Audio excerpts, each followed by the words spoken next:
नमस्कार, आप देख रहे हैं आज तक। मैं हूं आपके साथ रोहित सरदाना। शाम के 5 बज रहे हैं और वक्त हो गया है दंगल का। अयोध्या तो पहली झांकी है, काशी मथुरा बाकी है। ये अब तक केवल नारा सुनाई देता था, लेकिन अब सिर्फ नारा नहीं रहा। अदालत में मथुरा में श्री कृष्ण जन्मभूमि का मसला पहुंच गया है, जिस पर आज पहली सुनवाई हुई। 5 अगस्त को अयोध्या में भूमि पूजन के साथ ही मंदिर मस्जिद का एक बड़ा विवाद खत्म हो गया था, लेकिन अब श्री कृष्ण जन्मभूमि को भी मुक्त कराने के नाम पर अदालत का दरवाजा खटखटाया गया है और 13.37 एकड़ ईदगाह की जमीन पर दावा हुआ है। मथुरा के मसले पर बीजेपी और आरएसएस ने अभी तक खुलकर आंदोलन की बात नहीं की, लेकिन मंदिर आंदोलन के अगुवा रहे नेताओं ने श्री कृष्ण जन्मभूमि के मसले को भी हिंदू आस्था का मामला बताने से कभी परहेज नहीं किया। इसलिए आज दंगल में बड़ा सवाल यह कि क्या अब सौगंध कृष्ण की खाते हैं। पहले आपको पूरी रिपोर्ट दिखाते हैं, फिर बताएंगे आज दंगल में कौन कौन से मेहमान हमारे साथ हैं।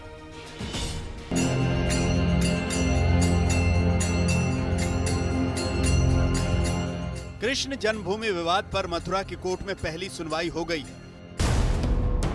सोमवार को जन्मभूमि की 13.37 एकड़ जमीन को मुक्त कराने की याचिका को सुनवाई के लिए स्वीकार करते हुए अदालत ने 30 सितंबर से सुनवाई प्रक्रिया और बहस शुरू करने के संकेत दे दिए हैं। मथुरा निवासी और वकील रंजना अग्निहोत्री ने श्री कृष्ण विराजमान की सखी के तौर पर 6 अन्य लोगों के साथ मामला मथुरा अदालत में रखा है। याचिका में 1960 के दशक में अदालत के उस आदेश को रद्द करने की मांग की गई है, जिसमें मस्जिद कमेटी को परिसर में आकर इबादत की इजाजत दी गई। अब भगवान श्री कृष्ण की जन्मभूमि की मुक्ति की भी बारी आ गई है। हमारा संवैधानिक अधिकार है, हम उन अधिकारों को प्रयोग करते हुए हमने न्यायालय में अपना ये सूट फाइल किया है। जो भगवान श्री कृष्ण की जन्मभूमि है, जन्मभूमि का ही महात्म्य है और जन्मभूमि को इनक्रोच करके वो ईदगाह मस्जिद वहाँ बनाई गई है, उसको हटाया जाए और जो मूल जन्म स्थान है भगवान श्री कृष्ण का, वो भगवान श्री कृष्ण विराजमान को दिया जाए, जिससे कि भगवान का स्थान भगवान को मिल सके।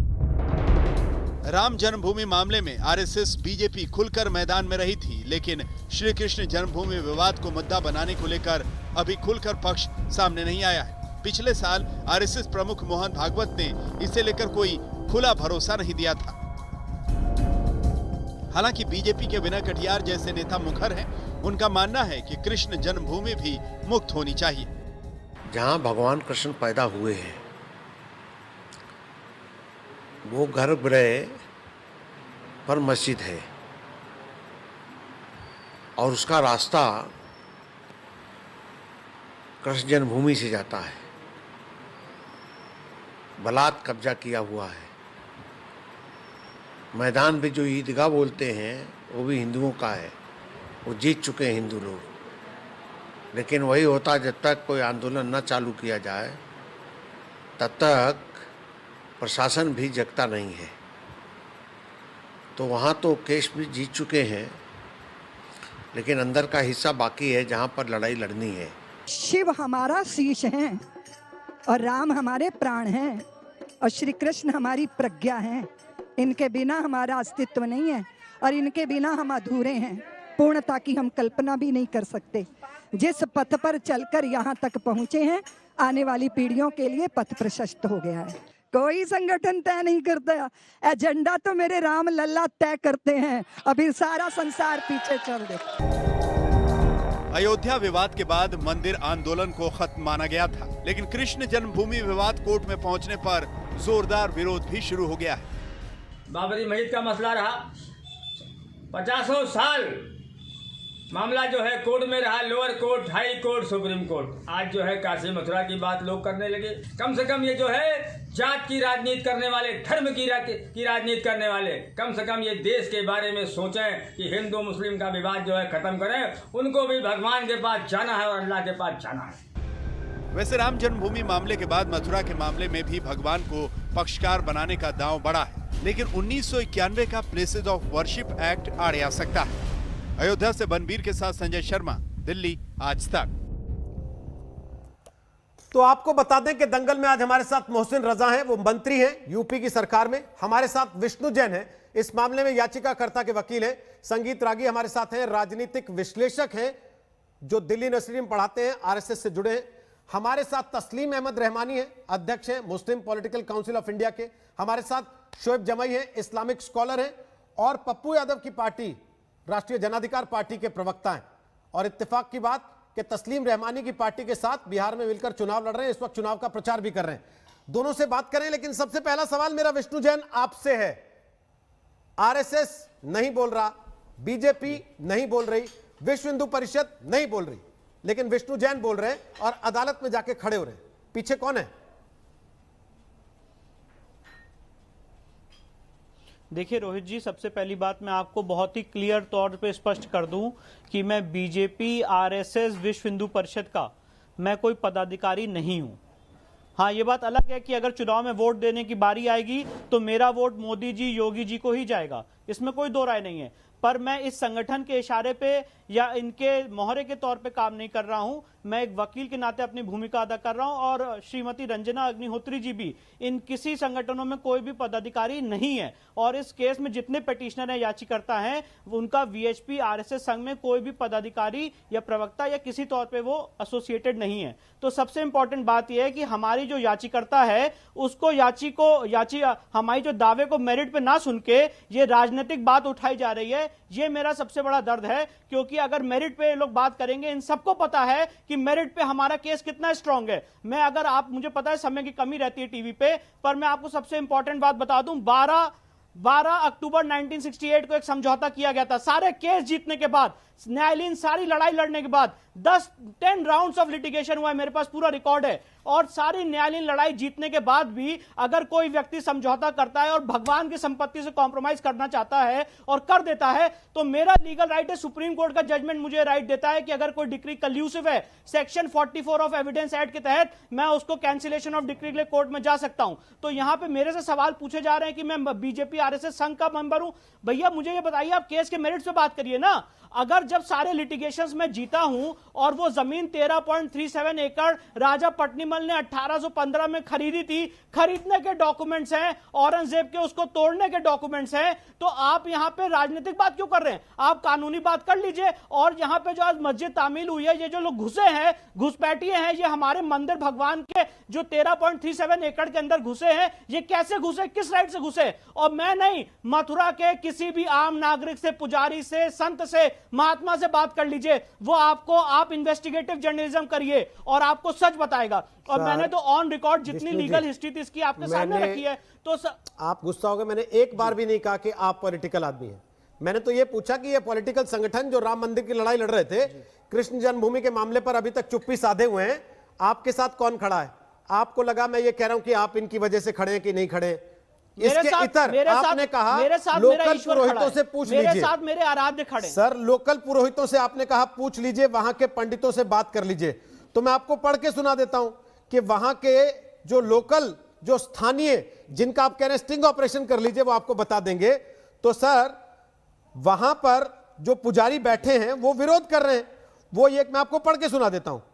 इसमें इन्होंने कहा, अखिल भारतीय तीर्थ पुरोहित महासभा की ओर से अदालत में याचिका को दायर किए जाने को गलत बताया गया। महासभा के प्रमुख महेश पाठक कह रहे हैं कि कुछ बाहरी लोग मथुरा की शांति भंग करना चाहते हैं। अब या तो वो बाहरी आपको कह रहे हैं या फिर किसी और को जिसको वो आपके पीछे देखते हैं। देखिए, मैं इसको क्लैरिफाई कर देता हूं।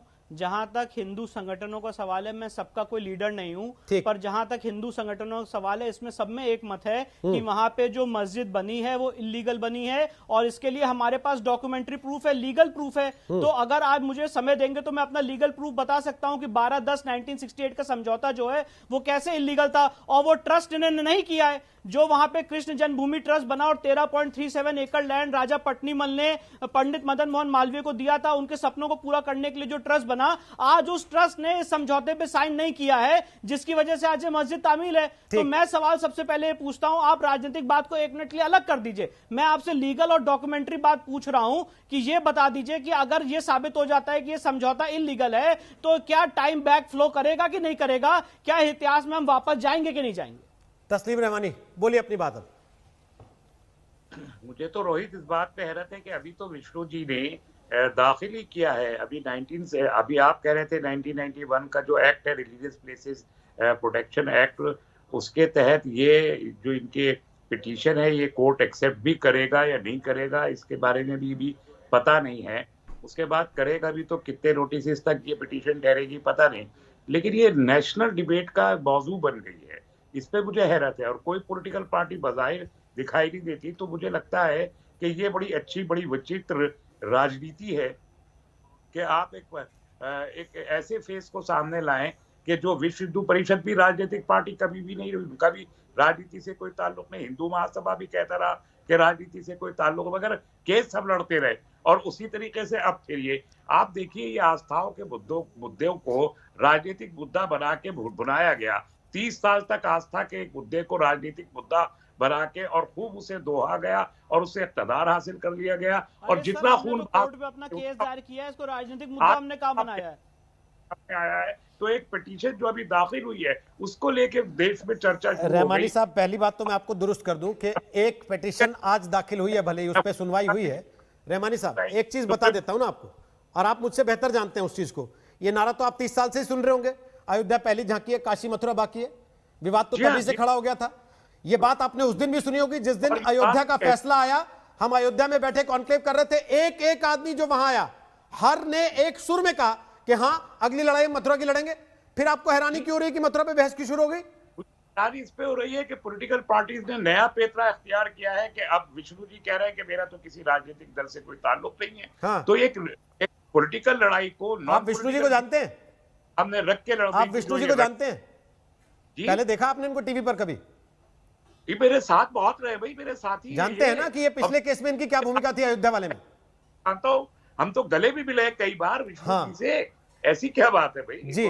तो जब आप ये जान रहे हैं तो फिर इसका मतलब आप भी केवल टाइम पास के लिए वो सवाल उठा रहे हैं ना जो आपने उठा दिया अभी कि विष्णु जैन कौन है, जब इनकी पॉलिटिकल बैकिंग नहीं है। तो कि ये मामला अचानक पहली हियरिंग में टीवी पर बहस के लिए कैसे आ गया? सर, ये मामला 30 साल से बहस में है और विष्णु जैन पूरे अयोध्या केस के दौरान अदालत में खड़े थे। तो आपकी दोनों बातें वहीं खारिज हो जाती है। तो ये 30 साल से जब बहस में आया, उसी वक्त इस बहस को कंक्लूड किया गया कॉन्स्टिट्यूशन के जरिए। और कॉन्स्टिट्यूशन ने कहा कि 15 अगस्त 1947 को जो जगह जो इबादत गाह थी वो रहेगी। अब ये उसको भी कर रहे हैं सुप्रीम कोर्ट। बिल्कुल मैं इसी को लेके आ रहा हूं। वसीम रिजवी जो कि शिया वक्फ बोर्ड के चेयरमैन है उत्तर प्रदेश में, उन्होंने मोहसिन रजा ये कहा कि साहब ये कानूनी हटाइए, क्योंकि इस कानून के वजह से इसकी आड़ में बहुत सारे ऐसे रिलीजियस प्लेसेस, धार्मिक स्थल जो कब्जा के तोड़ के बना लिए गए थे, उनके कब्जे जस्टिफाई कर दिए गए। क्या कहती है यूपी की सरकार इस पर? बोलिए मोहसिन रजा।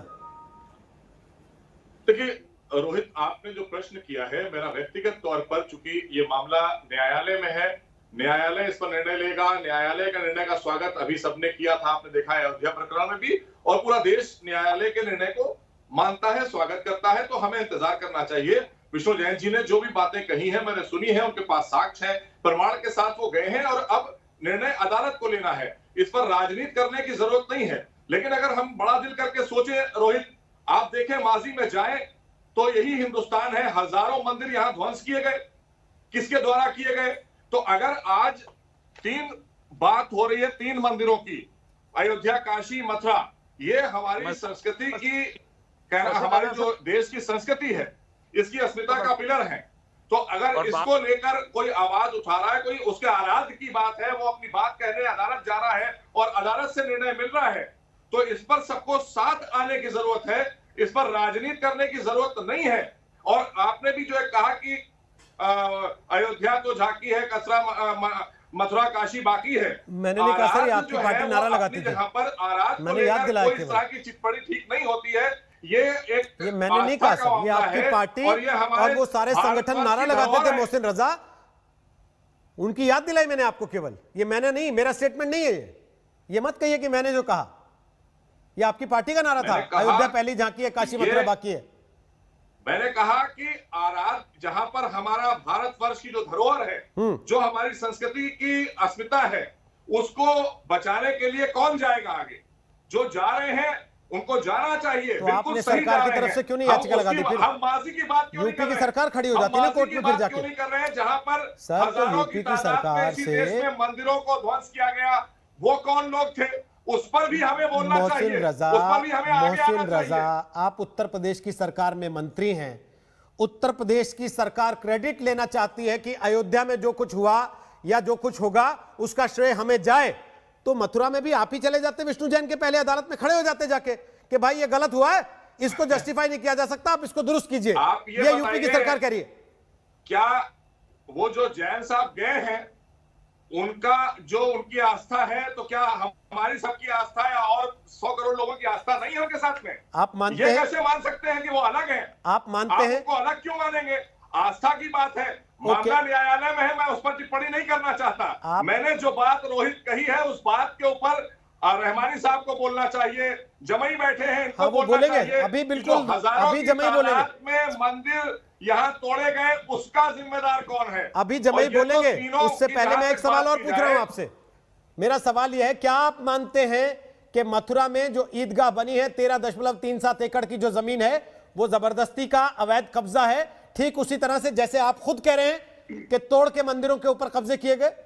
आप स्वीकार करते हैं इस बात को, मानते हैं? मैं कह रहा हूं अब ये मामला व्यक्तिगत तौर पर ये मामला न्याय संगत हो गया या न्यायालय में जा चुका है। अब इस पर जो भी वर्डिक्ट आएगा वो न्यायालय का आएगा, उसका इंतजार कीजिए।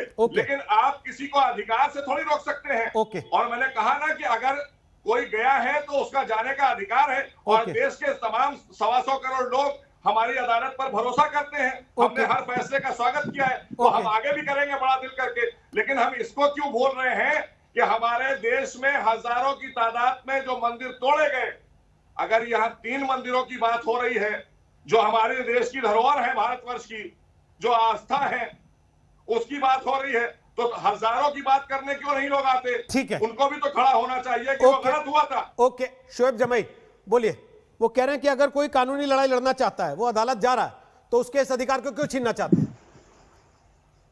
जी रोहित भाई, बहुत बहुत शुक्रिया मुझे इनवाइट करने के लिए। आज इंडियन मुस्लिम फाउंडेशन की तरफ से भी और जन अधिकार पार्टी के राष्ट्रीय प्रवक्ता होने के नाते भी आज आपसे बात करना चाहूंगा।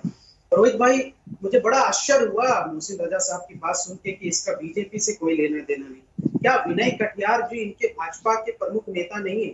अगर विनय कटियार जी इस मामले पर बहुत प्रखर होकर के और बहुत प्रमुखता से इसको बात रख रहे हैं, तो जाहिर सी बात है कि भाजपा इसमें सम्मिलित है। और मैं हमेशा कहता हूं कि बहुत सारे मुद्दे प्रॉक्सी के तौर पर लाए जाते हैं। जिस तरीके से देश में रोजगार के मुद्दे पर युवाओं का गुस्सा बढ़ रहा है, किसानों के मुद्दे पर लगातार जो है फार्म बिल के ऊपर जो है देश भर में किसानों का गुस्सा है, ट्रैक्टरें जलाई जा रही है, रेल को रोका जा रहा है। जिस तरीके से जीडीपी जो है माइनस में चली गई, तमाम वर्ग में जो है मोदी जी के खिलाफ गुस्सा है, सरकार के खिलाफ है गुस्सा है, उसको डाइवर्ट करने की इस तरह के प्रॉक्सीज लाई जाती है। अच्छा, वर्ल्ड में भी जानकारी रखते हैं आप? ठीक है सर जी, वर्ल्ड में मोदी सरकार से गुस्सा है मेरे पास। ठीक सर, ओके। बिल्कुल, देखिए मूड ऑफ द नेशन आपने किया ना, आप मूड ऑफ द नेशन आप करा के देख लीजिए कि क्या है मूड ऑफ द नेशन। नहीं सर, मैं मूड ऑफ द नेशन पे तो बोला ही नहीं। आपने कहा तमाम वर्ल्ड में मोदी सरकार के खिलाफ गुस्सा है, तो मुझे थोड़ा अजीब लगा। पर आप कह रहे हैं कि पूरी दुनिया में गुस्सा है, तो मैं मान लेता हूँ। ठीक है सर। नहीं, मैं वर्ल्ड नहीं कहा, मैंने कहा वर्ग, तमाम सेक्शंस ऑफ द सोसाइटी। अच्छा, तमाम वर्ग में। ठीक सर, मेरी गलती, मैं दुरुस्त करता हूँ। स्टूडेंट अब मेरा सवाल है, आप बिहार का चुनाव लड़ रहे हैं, आप बिहार में पप्पू यादव की पार्टी के प्रवक्ता के तौर पे बैठेंगे जाके, क्या वहां पर यादव वोट बैंक में सेंध नहीं लगाएगा बीजेपी का ये मुद्दा? अगर बीजेपी का है तो क्या हम कृष्ण जन्मभूमि को छुड़ाने के लिए लड़ रहे हैं, मैदान में है? नहीं, मुझे लगता है कि हमारी पार्टी कभी भी यादव और मुस्लिम कॉम्बिनेशन की बुनियाद पर नहीं, बल्कि यहाँ से बिहार का चुनाव तो उसी पे होता है प्रदेश बनाने, बिहार को रोजगार, शिक्षा, सड़कें और हम बाढ़ के मुद्दे पर इस बार चुनाव लड़ रहे हैं। और हमेशा से हमारी पार्टी जात, धर्म, संप्रदाय से उठ करके राजनीति करती है। मैं कहता हूं कि अभी आपने देखा कि पटना में पिछले दिनों हमने जब विरोध किया किसान बिल का, तो भाजपा के कार्यकर्ताओं ने हम पर हमला किया। सर, वो जो कह रहे हैं, मेरा जवाब उस पे एक्सपेक्टेड है, मैं इंतजार कर रहा हूं आप कब बोलेंगे। वो कह रहे हैं कि 3 मंदिर नहीं, जो हजारों तोड़े हैं, किन लोगों ने तोड़े हैं मुझे बताने की जरूरत नहीं, ये मोहसिन रजा के शब्द हैं। उन लोगों को खुद आके कहना चाहिए। वो कह रहे हैं कि दुरुस्त करते हैं, चलिए इसको। रोहित जी, मैं इस पर बात कर देता हूं। देखिए, क्या विष्णु शंकर जैन जी को नहीं पता है कि 1991 का रिलीजियस प्रोटेक्शन एक्ट है, ऑलरेडी कानून है? जब तक पार्लियामेंट में उसको बदला नहीं जा सकता, तब तक क्या इसका याचिका दायर करने का कोई मतलब बनता है? ओके, उसको पता होने के बाद मैंने दावा दायर किया, मुझे बोलने का मौका दिया। विष्णु जी अभी आएंगे आपके पास, एक एक करके बोलते हैं।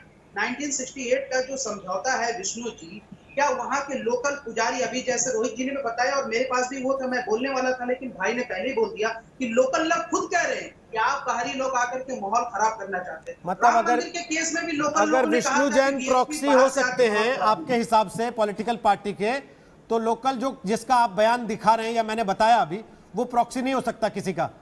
आपके यहाँ रोशनी चली गई है? जी माजरत चाहूंगा। हाँ, बोलिए, नीतीश बोलिए। जी के बिहार का यही हाल। बोलिए, बोलिए, नीतीश जी बोलिए। के बिहार का हाल देख लीजिए, नीतीश जी के बिहार का हाल देख लीजिए कि बिहार इसी तरीके से अंधेरा में है, और जब हमारी पार्टी जीत कर आएगी तो हम बिहार को अंधेरे से बाहर लेकर आएंगे। चलिए यही सर, मैं अब पप्पू दिखाना यादव चाहता के था, साथ और आप रोशनी कितने सही अंधेरे से वक्त बाहर पर गई। लाएंगे ये तो समय बताएगा। अभी मुद्दा कृष्ण जन्मभूमि के विवाद का है, आपके चुनाव प्रचार का नहीं है। संगीत रागी, आपके पास आ रहा हूं। ये लोग कह रहे हैं कि भाई साहब 91 का एक्ट है, सारे विवादों के ऊपर समझौता हो चुका है। जब समझौता हो चुका है तो फिर अदालत में क्यों जाना? क्यों राजनीति चमकाने के लिए जाना है क्या? संगीत रागी बोलिए। देखिए रोहित जी, अयोध्या, मथुरा और काशी, इन तीनों मंदिरों का उद्धार जो है वो भारत के हिंदू समाज का संकल्प था, भारत के संतों का संकल्प था। जो संगठनें आई इस आंदोलन का हिस्सा बने, वे बाद में बने हैं, लेकिन ये मूलतः ये भारत के हिंदुओं का संकल्प था। और वो बार बार ये दोहराया जा रहा था कि देखिए 3000 से ज़्यादा हिंदुओं के मंदिरों को विदेशी मुस्लिम आक्रांताओं ने यहाँ आकर के तोड़ा। और आप ध्यान दीजिए कि कृष्ण, शिव और राम हिंदुओं के महत्वपूर्ण आराध्य देवों में से एक हैं। ठीक किसी ने कहा कि वो हमारी संस्कृति के प्रमाणिक स्तंभ हैं, और वहीं जाकर के यदि मस्जिद खड़ी की गई है तो जानबूझ करके हिंदुओं को दलित करने के लिए, अपमानित करने के लिए ये ध्वंस किए गए हैं। इतिहास के इस चीज को करेक्शन करने की आवश्यकता है। जो 1991 का जो एक्ट आया, वो मुझे कहने में ये कोई संकोच नहीं है कि ये जानबूझ करके जो मुस्लिम आतंकवादियों के द्वारा, इस्लामिक आतंकवादियों के द्वारा जो इस देश में विध्वंस किया गया था, उस विध्वंस को उसी रूप में रहने के लिए, जहां पर मंदिर तोड़ करके मस्जिद स्थापित कर दिया गया, उसको जारी कर रहने के लिए एक प्रकार से यह कानून लाया गया था। एक स्थिति ऐसी थी जिसमें बहुत ज्यादा इसका प्रतिरोध नहीं हुआ, लेकिन मुझे ऐसा लगता है कि हिंदू समाज को आगे बढ़कर के इसका प्रतिरोध भी करना चाहिए था। जब सीएए का कानून आता है, अयोध्या में सुप्रीम कोर्ट का निर्णय आता है, इसके बावजूद लोग जाते हैं। राम जन्मभूमि पर आज जब हिंदू समाज एक मंदिर बनाने जा रहा है, भव्य मंदिर बनाने जा रहा है, तो वह मुस्लिमों के कोई भाईचारा से नहीं निकला है। उन्होंने तो सारे प्रकल्प, सारे वितंडे अपना लिए थे, जिसके कारण वहां पर मंदिर नहीं बन सके। लेकिन सुप्रीम कोर्ट के निर्णय से ये चीजें संभव होने जा रही है। सुप्रीम कोर्ट के निर्णय के आने के बावजूद असदुद्दीन ओवैसी और बाबरी मस्जिद एक्शन कमेटी और all India Muslim personal law board के लोग सारे काम कर रहे थे। अगर आपको लगता है 91 का कानून मुस्लिम तुष्टीकरण का कानून था, मेरा अपना मानना है, तो सर सरकार से कहिए ना, संसद में ताकत है उसके पास, बिल्कुल बदलवा लीजिए वहां पर। तुष्टीकरण का कानून था, सरकार से कहिए, संसद में ताकत है उसके पास, क्यों विष्णु जैन को अदालत में भेज रहे हैं? देखिए फिर 30 साल चलाएंगे इसको। देखिए रोहित जी, यदि ये इस देश का हिंदू समाज इतना ही संवेदनशील होता अपनी आस्थाओं के मुद्दे पर, तो ये सारे मुद्दे 1947 के बाद ही तुरंत निपट जाने चाहिए थे। लेकिन दुर्भाग्य से कांग्रेस की सरकार ने मुस्लिम तुष्टीकरण के लिए इस देश की सांस्कृतिक धरोहर को मुसलमानों के हाथ में गिरवी रख दिया। मुसलमानों के हाथों में इस देश की सांस्कृतिक धरा को उन्होंने वोट बैंक के आधार पर बंधक बना दिया।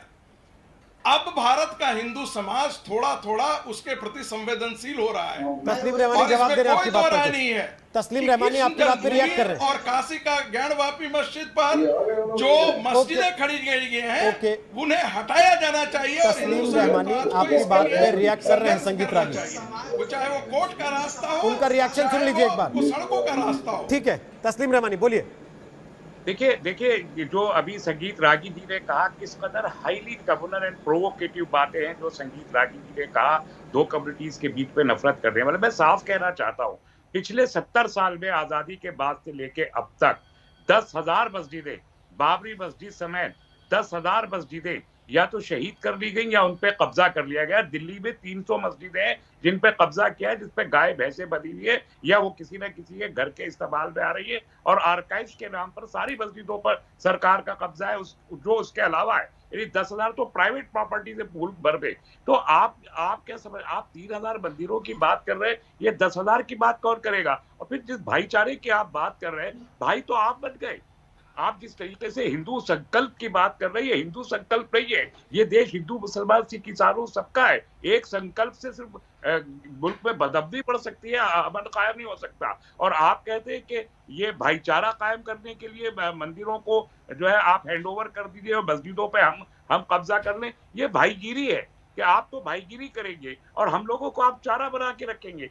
इससे ये देश का संविधान नहीं है, ये देश की नीति नहीं है, देश का मिजाज नहीं है। हम 1000 साल की मुश्तरका तहजीब का मुल्क है, हम सबको साथ रहना है। लेकिन आप अगर गुफ्तगू करेंगे तो यकीनी तौर पर आप समाज में। मोहसिन रजा कुछ कह रहे हैं आपकी बात पर। अब मोहसिन रजा बोलिए मोहसिन रजा, इत्तेफाक नहीं रखते आपकी बात से। रोहित जी, तस्लीम रहमानी जी की बात से बिल्कुल इत्तेफाक नहीं करता हूं। तस्लीम रहमानी जी बिल्कुल पॉलिटिकल बयान दे रहे हैं, जानबूझकर दे रहे हैं। 900 बरस मुगलों की हुकूमत के दौरान हिंदुओं पर जुल्म हुआ है हिंदुस्तान के अंदर, और उस पर एक आवाज नहीं उठाना चाहता कोई। और कौन सा हिंदुओं ने मुसलमानों के ऊपर जुल्म किया है आज तक बताएं? खाली 3 उनके अपने आयात जो वो मंदिर मांग रहे हैं, वो मंदिर बनाने की बात कर रहे हैं, उस पर ये इस तरह की ड्रामेबाजी मत करिए।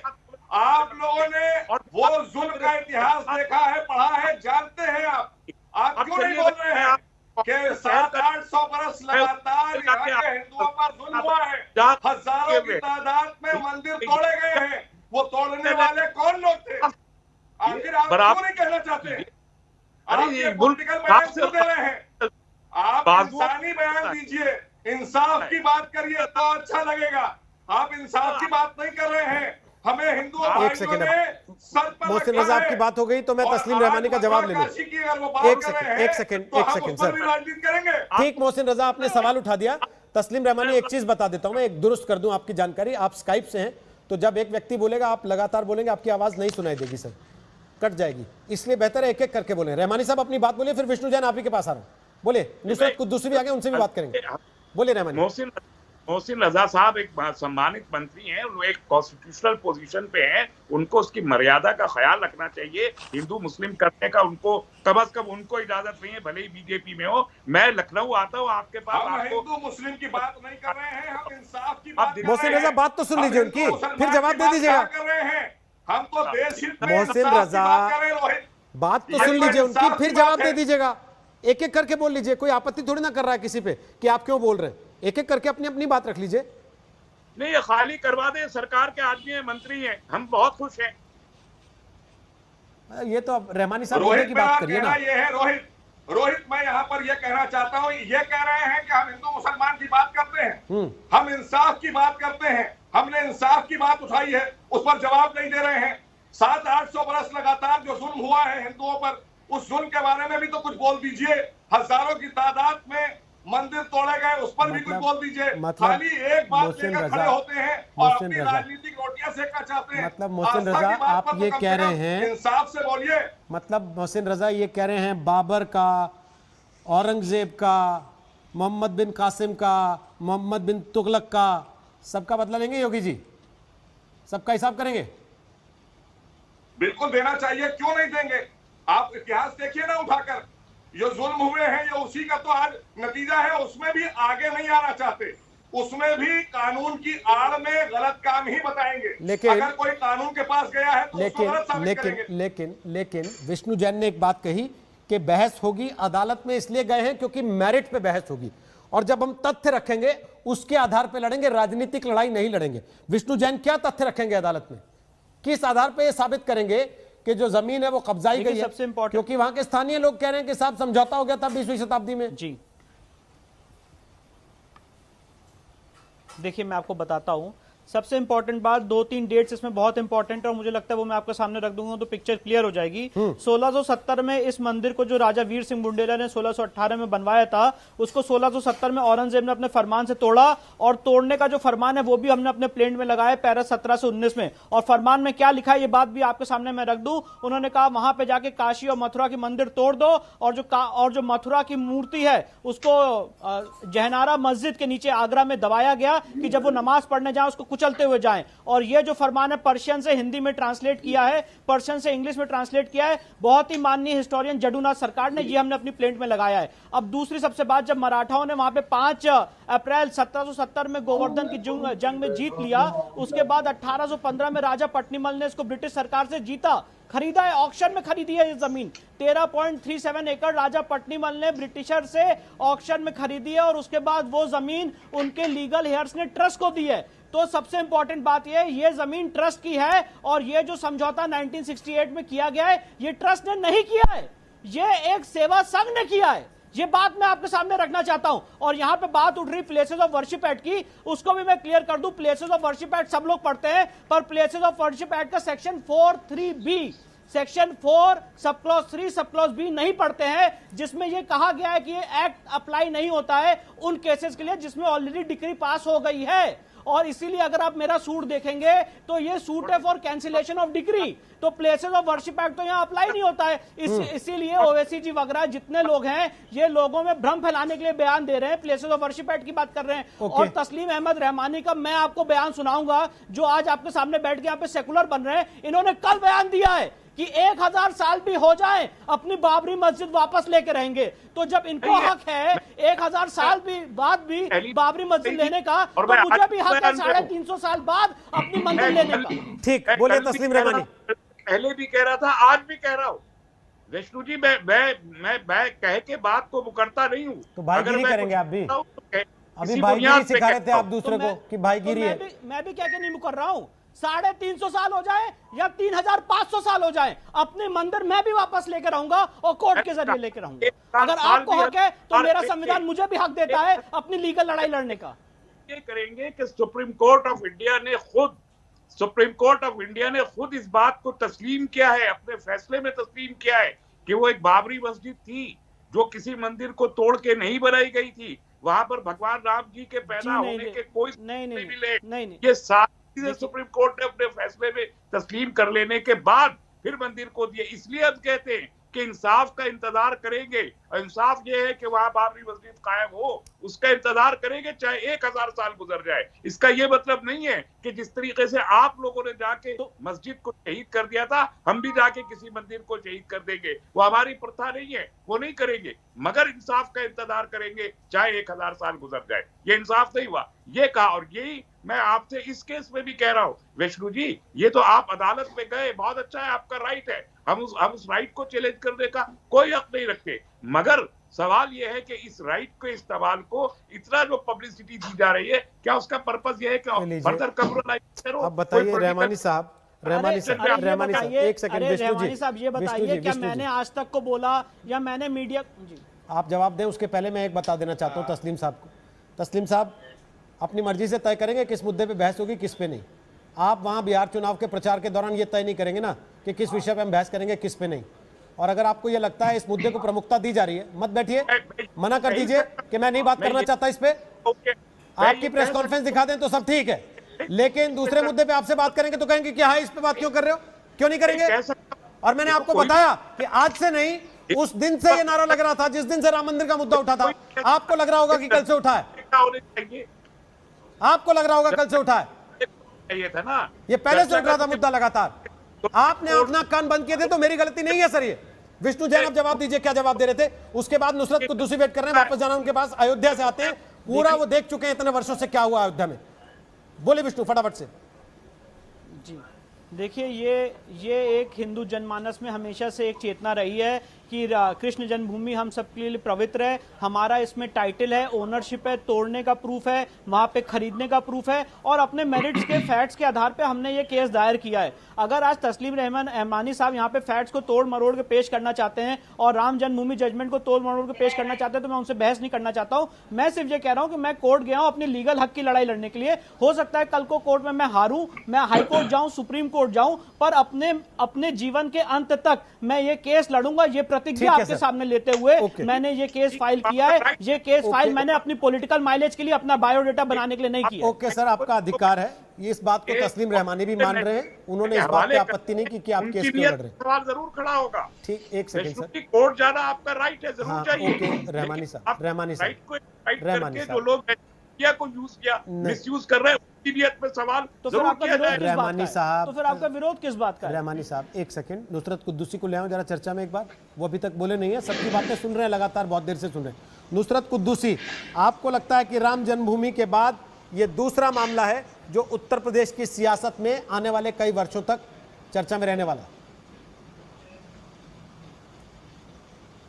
जी बिल्कुल, हमने पहले भी कहा था कि जैसे ही मुद्दा खत्म होगा भाजपा दूसरा मुद्दा ले आएगी। अब ये जैन साहब ने मुकदमा किया है, ये उनका अधिकार करें बिल्कुल, लेकिन ये इसी मौके पे क्यों कर रहे हैं? पहले क्या सो रहे थे ये? तो पहले क्यों नहीं किया इन्होंने? कब करना जब था? राम मंदिर का मुद्दा चल रहा था तब इसको भी ले आए होते। अच्छा, इनको पहले करना चाहिए, आज क्यों जग रहे हैं ये? और दूसरी बात कि मंदिर की बात कह रहे हैं कि तमाम मंदिर मुस्लिम राज में तोड़े गए, 900 साल में मुसलमानों ने जो है मंदिरों को तोड़ा है। माननीय मंत्री जी बोल रहे हैं, मैं मंत्री जी से पूछना चाहता हूं, जब इस देश में मुसलमान नहीं आया था क्या मंदिर तब नहीं तोड़े गए थे?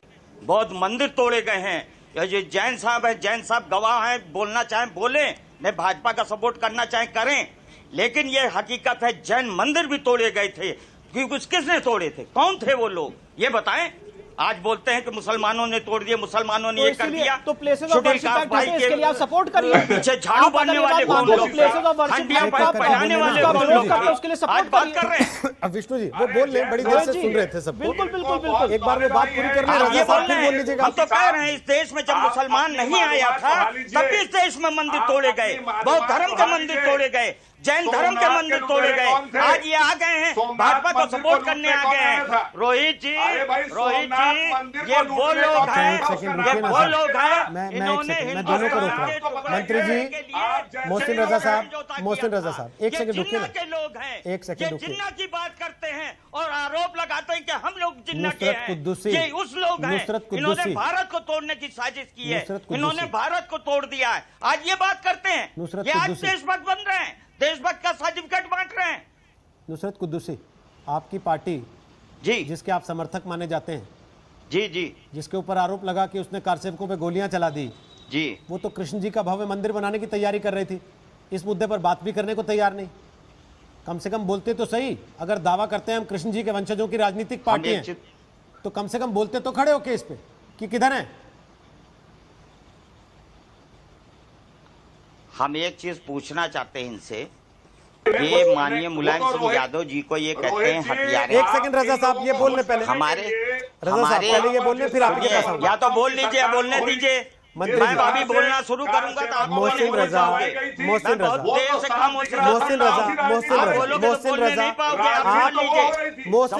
आप यूपी की सरकार में मंत्री हैं, कम से कम अपने उत्तर प्रदेश के वोटर के नाते सुन तो सही है, उनको सुन तो लीजिए कम से कम। अच्छा ना लगे जवाब दे दीजिए, उसके बाद कोई आपत्ति नहीं है, लेकिन सुन तो लीजिए उनकी बात को। नुसरत कुद्दूसी जवाब दीजिए, कहां है आपकी पार्टी इस मामले में, किस तरफ है? हम ये कहना चाहते हैं माननीय मुलायम सिंह यादव जी को ये लोग हथियारा बोलते हैं। मिलिट्री वाले फोर्स के लोगों ने गोली चलाई कार सेवकों को, केंद्र में इनकी सरकार है, प्रदेश में इनकी सरकार है, अगर वो हथियारे हैं तो मुकदमा क्यों नहीं चलाया अभी तक उनके ऊपर? क्यों नहीं ये साबित किया कि उन्होंने हत्या की कार सेवकों के लिए? इनकी सरकार है, करें, और नहीं करें तो हथियारा कहना बंद करें, ये बात कहना बंद करें। उन्होंने भारत के संविधान की रक्षा की है, हम उनको सलाम करते हैं। ओके, मोहसिन रजा आप जवाब दीजिए, फिर आराम संगीत रागी आप। रोहित, सबसे गंदी राजनीति अगर देश में कांग्रेस के बाद किसी ने की है तो उत्तर प्रदेश में समाजवादी पार्टी ने की, जिसने हमारे निहत्थे कार सेवकों को आस्था के लिए वो जा रहे थे दर्शन के लिए, उन पर उनकी सरकार के द्वारा गोली चलवाई गई, हजारों की तादाद में कार सेवक मरे। इसीलिए ये किसी इस मुद्दे पर बोल नहीं सकते, इनको बोलने का अधिकार ही नहीं है उस दिन के बाद से। इनको देश की जनता ने और प्रदेश की जनता ने किनारे बैठा दिया है, इसीलिए आज ये हाशिए पर पड़े हैं। और जब जब इस तरह की बातें आएंगी तब तब ये बैकफुट पर दिखाई देंगे, क्योंकि ये इंसाफ की बात नहीं करते हैं। इन्होंने इंसाफ नहीं किया है कभी, ये तुष्टीकरण की राजनीति करने वाले लोग हैं। इन्होंने एक समुदाय पर जुल्म करने वाले के साथ किया है। ओके, शोएब जमाई कुछ बोल रहे हैं। एक सेकंड, शोएब जमाई वेट कर रहे हैं बहुत देर से, जरा उनकी बात सुन लें। शोएब जमाई आप हैं कि तस्वीर दिख रही है केवल? जी रोहित जी, शोएब इस जमाई, पूरे डिबेट में सब लोग कह रहे हैं कि हिंदू आस्था और हिंदू सेंटीमेंट। मैं भी पिछले 1 महीने से बिहार के गांव-गांव में हिंदुओं से मिल रहा हूं बड़ी तादाद में। मुझे बताइए कि हिंदू समाज का हर आदमी नहीं चाहता कि उनके बच्चों को रोजगार मिले। हिंदू समाज का आदमी चाहता है कि उसकी बच्चियां घर सुरक्षित वापस आ जाए। हिंदू समाज चाहता है कि उसको सड़क मिले। हिंदू समाज चाहता है कि उसको बाढ़ से निजात मिले। हिंदू समाज चाहता है कि उसको रोजगार की गारंटी मिले। क्या फार्मर जो किसान आंदोलन कर रहे हैं वो हिंदू नहीं है? जो मोदी जी के खिलाफ डिसलाइक कर रहे हैं वो छात्र हिंदू नहीं थे? तो किस हिंदू सेंटीमेंट की बात कर रहे हैं? यहाँ हिंदू सेंटीमेंट तो कुछ और कहता है, लेकिन ये धर्म के ठेकेदार, ये हिंदुओं को भड़काने वाले जो है ना, ये बाज नहीं आएंगे। मैं जानता हूँ हिंदू समाज कुछ नहीं चाहता है, हिंदू समाज कोई मंदिर मस्जिद नहीं चाहता, हिंदू समाज अच्छी लाइफ स्टाइल चाहता है। मौलाना साहब दूसरे को धर्म का ठेकेदार बताते हुए हुलिया तो बदल लिए होते कम से कम थोड़ा। मोहसिन रजा जवाब देने दीजिए, फिर संगीत रागी आपके पास आ रहा हूँ। बोलिए मोहसिन रजा। देखिए आप देखिए, कल तक ये इस्लामिक स्कॉलर, अब ये सारे इस्लामिक स्कॉलर जो है राजनीतिक स्कॉलर बनने जा रहे हैं और राजनीतिक पार्टियों में जा रहे हैं। इनका स्वागत है, लेकिन ये इसीलिए इसी दिन के लिए बैठ रहे थे टीवी चैनलों पर, इसी दिन का इंतजार कर रहे थे कि आप इन्हें दिखाइए और ये बहुत सेकुलर बनकर बात करें और उसके बाद किसी राजनीतिक पार्टी में जाकर अपनी रोटियां सेकें। ऐसे ही लोगों ने देश को नुकसान पहुंचाया है, जैसे ये लोग आज दिख रहे हैं आपको। अभी 4 दिन पहले तक ये इस्लामिक स्कॉलर थे, 4 दिन पहले ये इस्लामिक स्कॉलर लिखते थे, आज ये पार्टी के प्रवक्ता बन रहे हैं। ये कौन लोग हैं? इनका डबल स्टैंडर्ड है। ऐसे ही लोगों ने देश को नुकसान किया है, ऐसे ही लोग चिन्हित हुए हैं। मैंने कहा हिंदू बेटियों के साथ जनता ने चिन्हित किया है। 4 दिन पहले तक आकर बैठकर इस्लामिक बातें करते थे और इस्लामिक बातें करके देश के खिलाफ बोलते थे। अब देश की लोकतांत्रिक किसी पार्टी को ज्वाइन किया है, अब ये जाकर देश के खिलाफ काम फिर करेंगे। अच्छा, ये और क्या है? ओके, ये अच्छा काम कर रहे हैं। संगीत रागी डबल स्टैंडर्ड है आपका। ठीक है सर, संगीत रागी से पहले क्या उत्तर प्रदेश में ब्राह्मणों के खिलाफ अभियान नहीं चलाया जा रहा है? उत्तर प्रदेश में ब्राह्मणों पर जुल्म नहीं हो रहा? ये कौन से हिंदू हितैषी की बात करते हैं? जिस दिन इस पे बहस होगी ना, पहले हो चुकी। एक सेकंड सर, अरे सर रुक जाइए ना प्लीज। चलिए अच्छा, दोनों की आवाज कम कर रहे हैं, वापस जा रहा हूं मैं संगीत रागी के पास। अब मोहसिन रजा थोड़ा रुकते हुए, शोएब जमाई थोड़ा रुकते हुए, संगीत रागी संगीत रागी संगीत रागी बस हो गया ना, हो गया शोएब जमाई, हो गया शोएब जमाई, हो गया। अब सुनिए संगीत रागी को, सुन लीजिए। आपका बंद हो जा रहा, देखिए उसको ठीक कीजिए पहले। ठीक, संगीत रागी अब मुद्दे पे आते हुए वापस, ये जो कह रहे हैं बार बार कि ये राजनीतिक मसला है, राजनीतिक मसला है तो उत्तर प्रदेश में बीजेपी की सरकार है, केंद्र में बीजेपी की सरकार है, सवाल कानून को बदलने का है, तो फिर संसद के जरिए सीधे क्यों नहीं करते? क्यों इसको 20 साल 25 साल फिर से टहलाना चाहते हैं उस तरीके से जैसे राम मंदिर का मामला टहलाते रहे? देखिए रोहित जी, मुझे नहीं लगता है कि ये 20-30 साल मामला चला जाएगा। ये बहुत साफ मामला है। पहली बात तो मैं तस्लीम रहमानी को एक बात का जवाब देना चाहता हूँ कि दूसरों के पूजा स्थानों को तोड़ने की जो संस्कृति है वो इस्लाम की संस्कृति है, मुसलमानों की संस्कृति नहीं, इस्लाम की संस्कृति है। और ये मोहम्मद साहब ने ही शुरू किया था। जिस दिन मक्का पर उनकी विजय हुई थी उसी दिन 360 मंदिरों को वहां पर तोड़ा था।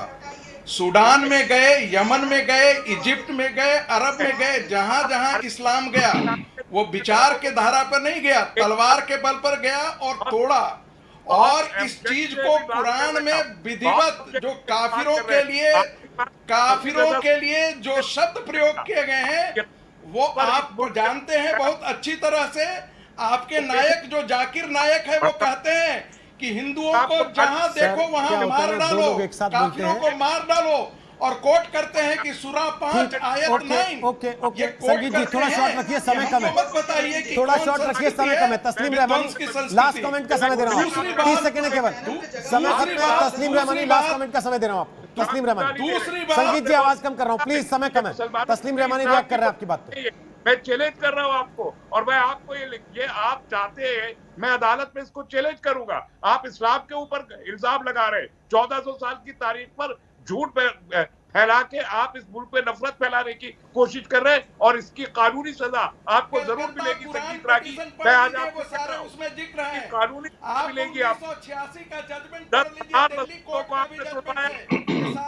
चलिए सर, एक केस को लेकर बात शुरू हुई थी, दूसरे केस पे खत्म हो रही है। तस्लीम रहमानी कह रहे हैं अदालत में लेके जाएंगे संगीत रागी और आपको उसका खामियाजा भुगतना होगा, तस्लीम रहमानी कह रहे हैं। लेकिन सवाल यह है कि धर्म की राजनीति का खामियाजा कौन भुगत रहा है? देश के लोग, वो वोटर जो सरकार चुनते हैं। इसलिए उम्मीद करें कि कम से कम ये मामला राजनीतिक लाभ या राजनीतिक नुकसान के लिए नहीं उठाया गया होगा। एक छोटा सा ब्रेक ले रहे हैं। जो सवाल हमने आज आपसे पूछा उसके जवाब आपने क्या दिए, ब्रेक के बाद बताएंगे। दंगल आखिरी पड़ाव पर होगा, देखते रहिए आज। तो हमने आज आपसे सवाल पूछा था, क्या कृष्ण जन्मभूमि के बहाने मंदिर राजनीति का पार्ट 2 शुरू हो रहा है? जो लोगों ने जवाब हमें दिए, 58% लोगों को लगता है हाँ, 42% यानी कि 42% लोगों को लगता है नहीं, ऐसा नहीं। छोटा सा ब्रेक ले रहे हैं, ठीक 6 बजे हल्ला बोल होगा अंजना के साथ। आप देखते रहिए आज तक। नमस्कार, मैं हूं अंजना ओम कश्यप। हमें उम्मीद है ये वीडियो आपको पसंद आया होगा। लेटेस्ट खबरों के लिए यूं ही देखते रहिए आज तक, और इस वीडियो के पसंद आने पर लाइक, शेयर एंड सब्सक्राइब करना ना भूलें।